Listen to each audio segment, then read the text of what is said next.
119的发票，幻想自己变成千万富翁，亦或者是中200元的小确幸。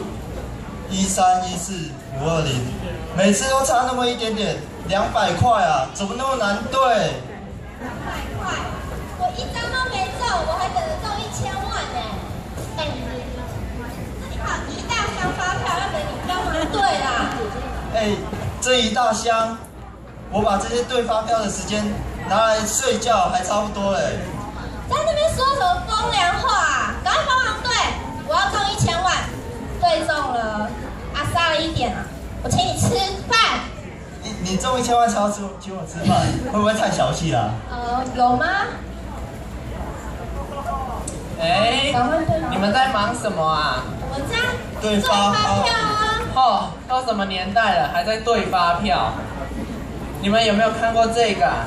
什么啊？那什么？一堆数字。这个叫做手机条码。手机条码。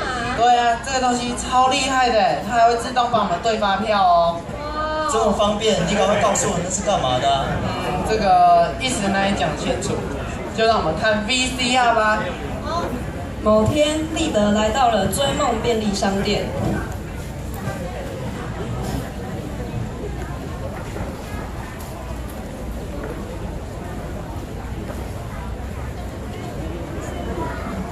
先生，一共449元，谢谢。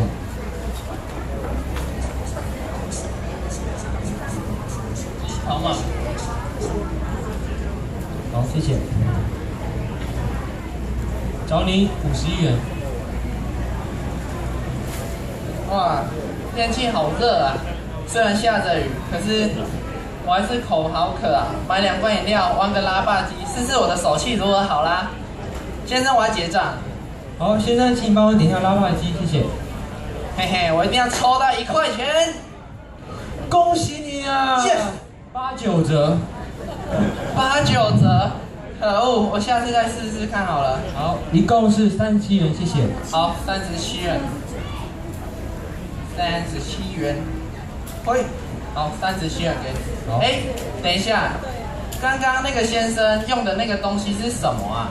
为什么你没有给他发票？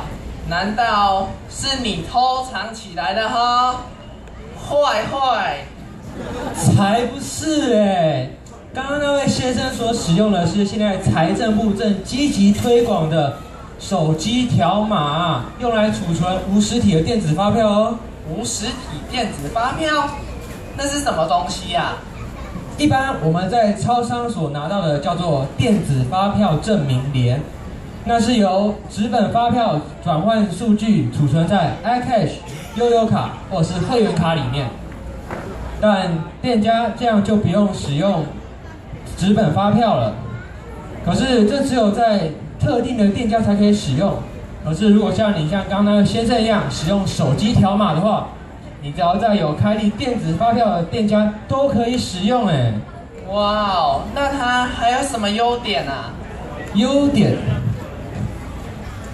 它除了可以减少纸张的耗用，如果说你将其他载具归户到手机条码里面，它会将你所有的发票通通汇整起来，随时你可以透过电子发票服务整合平台，或者是像云端发票之类的 APP 查询您的交易明细。